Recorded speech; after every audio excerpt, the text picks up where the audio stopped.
Fala, trader! Então, rapaziada, essa aula é sobre curiosidades do mercado, tá? E aqui eu vou tentar ser mais objetivo porque são muitas informações e eu posso me estender demais. Mas eu espero que vocês gostem. Então, vou começar por onde começou, tá bom? Década de 10, né, do século 19. 1808, especificamente. O contexto histórico é a chegada da família real, tá? E aí, com isso, os olhos dos investidores globais, né, estão voltados para o Brasil, tendo em vista a mudança da família real para o Brasil. Então, uma família importante atraiu os olhos dos investidores para cá. E aí, a economia local começa a se movimentar, né, começa a aquecer, começa a ter volatilidade, a ter um estressor, tá? E aí, com esse aquecimento da economia, naturalmente, tá? Naturalmente, surge algumas bolsas, né? E aí por que naturalmente? Porque tem muitas pessoas que têm uma visão de mercado, têm uma visão de economia meio que artificial, que as coisas criam-se propositalmente. Não, bicho. A primeira bolsa brasileira foi informal, né? Não foi nada padronizado, nada pensado de caso pensado, né? Nada regulamentado, nada elitizado. Esquece. Foi uma coisa natural, informal, tá? Criada ali pela sociedade, pelos comerciantes locais. E aí as primeiras bolsas eram de mercadorias, né, de gado, de frete de navios. E aí diversas coisas, bicho, diversas coisas mesmo. Eu não vou citar todas elas, mas vocês podem dar um Google aí e ver rapidinho, né? Então, beleza. Já tem o ponto assim, um marco, né? E aí você já tem o fato que trouxe a chegada das primeiras bolsas ao Brasil, né? Não a chegada, mas a criação das primeiras bolsas no Brasil. E aí, vamos adiantar um pouco, né? Pouco tempo depois, foi se criando várias bolsas, várias bolsas. E aí, né, no final do século XIX, a gente já tinha cerca de 27 bolsas, tá? No final para o começo do século XX, tá? 27 bolsas, onde basicamente, né, cada estado ali tinha sua própria bolsa. Isso é interessante, né? Alguns não tinham nenhuma e outros tinham mais de uma, né? Como é o caso de São Paulo, tinha a Bolsa de Santos e a Bovespa.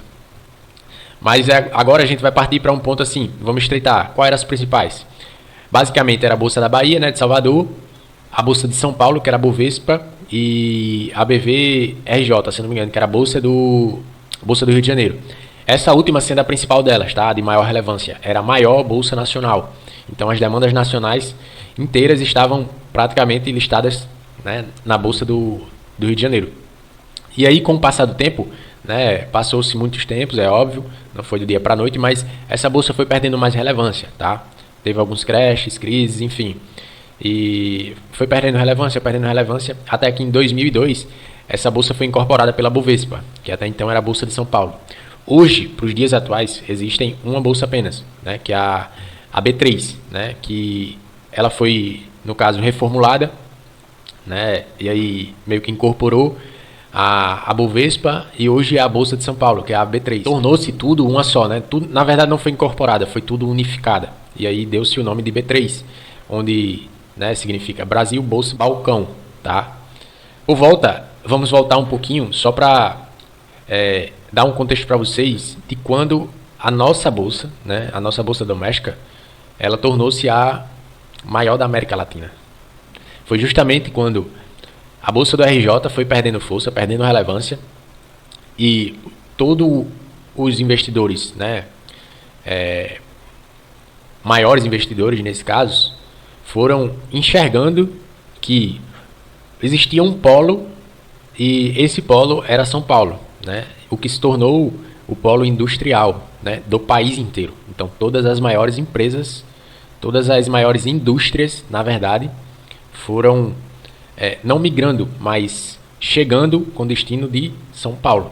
Então, ali se criou um polo comercial, né, e juntando esse contexto, onde uma bolsa vinha perdendo força, né, e um comércio industrial, né, o setor industrial, foi se alocando dentro de São Paulo, a coisa foi mudando. E aí, né, mais tardar um pouquinho, a bolsa foi incorporada do RJ, mas antes mesmo, lá em 90, né, na década de 90 do século XX, já em 1990, a Bovespa tornou-se a maior bolsa da América Latina, né? Não só do Brasil, mas de todo o continente. Tá bom? E aí agora a gente vai partir para uma parte que é bem interessante, bicho.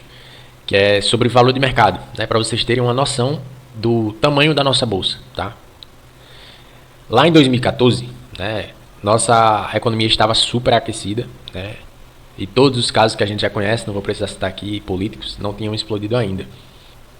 E aí a nossa bolsa chegou a registrar um valor de mercado recorde, né, de 2,60 trilhões de reais aproximadamente, tá?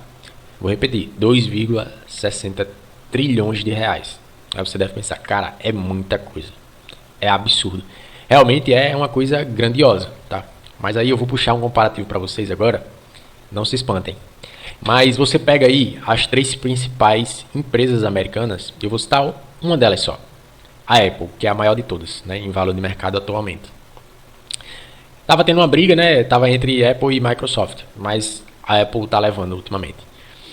E aí, a Apple tem um valor de mercado de, pasmem, 3,50 trilhões de dólares, não de reais, dólares. Aí sim, hein, galera? É algo colossal, rapaziada. É gigantesco. E aí, só pra trazer ainda mais noção da dimensão disso, cara, uma empresa é maior do que toda a bolsa, que compreende todas as maiores empresas dentro daquela bolsa de um país. Então, a bolsa brasileira, que tem todas as maiores empresas, né, do país listadas ali, né, contidas ali dentro daquela bolsa, ela é menor do que a Apple, que é uma empresa só americana. Vocês têm noção disso, bicho? É loucura isso. Toda vida, eu já sei disso faz muito tempo, mas toda vida que eu volto nessa informação eu fico, caraca. A gente pode pensar de 2 maneiras. Ou o Brasil é muito ferrado, né, e a gente tá mergulhado em lama, ou isso é uma oportunidade muito grande, uma janela de oportunidade. Mas aqui, né, não estou indicando nada, isso aqui é um teor educacional, tá? Mas a gente pode ser levado a essas duas linhas de pensamento, tá bom? Mas vamos adiante. Rapaziada, eu gosto de falar também, né, da relação política-mercado. Como é que é essa relação, como é que uma coisa impacta na outra. Basicamente, e objetivamente, quando um político X fala alguma besteira ou algo que é positivo para o mercado reage, tá? O mercado sempre está de olho nas principais reuniões, em debates de Câmara, né, dos deputados ou do Senado, que é um debate ali de relevância, tá? Algo sobre imposto, algo sobre carga tributária, algo que vai afetar diretamente a vida das empresas. Seja relaxando as regras, né, diminuindo os impostos, facilitando a vida, flexibilizando ali, né, as relações das empresas, as regulamentações das empresas, ou piorando esse quadro, né, o mercado vai reagir, tá bom? Então, presidente do Executivo Federal, que é o presidente da República, presidente do Senado, presidente da Câmara e até agora, né, também ultimamente o STF tem sido observado e são observados pelo mercado. Cada ação desses caras, né, ligadas diretamente à economia do país, é observado, é monitorado pelo mercado, porque qualquer coisa que eles falem interferem diretamente, né, no preço das empresas. E aí, como esses caras estão posicionados, como os investidores estão posicionados, é muito interessante eles saberem futuro, né, terem uma ideia de futuro das empresas. Como é que um político X vai falar alguma coisa e vai impactar na empresa que eu estou posicionado. Então, basicamente é isso. Uma outra coisa que é muito interessante falar é sobre como os investidores, né, como as bolsas impactam direto no nosso dia a dia. Isso aí é muito importante falar porque geralmente a gente tem uma visão muito elitizada do mercado. Quando eu comecei eu tinha essa visão. Eu pensava que era uma coisa para rico, para playboy, só para quem tinha dinheiro, enfim, né, só para essa galera.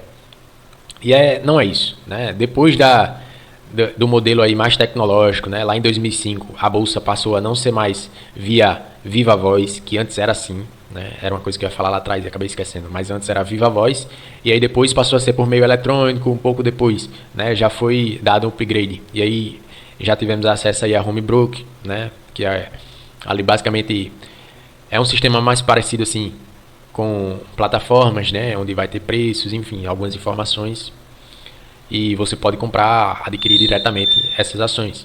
Mas enfim, foi uma coisa mais atual. E aí, com essas atualizações, acabou que democratizou o acesso, tá? Então, muito mais pessoas, né, pequenos investidores foram tendo cada vez mais acessibilidade ao mercado. E aí como é que isso impacta diretamente na nossa vida? Apesar do fato da acessibilidade em si já ser, né, um fato que pode impactar a nossa vida. Galera, basicamente quando uma empresa ela está em bolsa, ela está adquirindo ali, está capitalizando recursos, tá atraindo investimento. E aí esses investimentos podem ser transformados de várias formas, né? Elas podem simplesmente, né, fisgar aquele dinheiro ali, né, para si, os donos, enfim, podem capitalizar dessa forma, mas basicamente muitas empresas, como é que elas fazem? Elas buscam esses recursos, elas atraem esses recursos e aí transformam em expansão da empresa, expansão da marca, né? Criam novas lojas, criam mais empregos, né? E aí adicionam mais pessoal, né, à sua cadeia produtiva, criam mais produtos, podem até melhorar o preço, né, para concorrer mais. Enfim, diversas formas. E aí, numa nova loja, né, no caso local, eu vou trazer para vocês, e aí isso é muito interessante. Né? Vou usar de exemplo aqui na minha cidade, Natal, né, Rio Grande do Norte. Não faz muito tempo que chegou a Ravan. E aí, no local que chegou a Ravan, não tinha nada, bicho. Nada. Tipo assim, tinha gatos pingados assim de loja, né? Era um aqui, outro ali, né? Uma concessionária lá longe, enfim. Não era um comércio aquecido, tá? Não era uma rua comercial. Foi só a Ravan chegar. A rua inteira agora é comércio, bicho. Impressionante, tá? Lugar que antes tinha só algumas escolas, algumas poucas concessionárias, hoje é lotado de comércio. Então, isso como um todo já foi um benefício. Fora a questão de segurança, né? De arquitetura própria ali do bairro, tudo muda, tudo ao entorno muda. Questão de segurança, a empresa simplesmente vai ser mais vigiada, mais monitorada, vai ter uma equipe de segurança ali, às vezes particular, ou a própria polícia local vai fazer rondas, né? E isso vai melhorar a segurança local. Enfim, diversas formas, né? Criação de trabalhos indiretos, informais, né? Vendedor ambulante pode chegar nas redondezas. Ou questões de frete, logística, tudo muda, galera. Então, nós, consumidores, somos diretamente afetados, né, com investimentos, né, com investimentos nessas grandes empresas, tá bom? Então, a aula acabou por aqui, né? Eu acho que eu abordei vários temas muito bacanas de serem absorvidos. Eu espero que tenham gostado e eu aguardo vocês na próxima, tá bom? Valeu, tamo junto.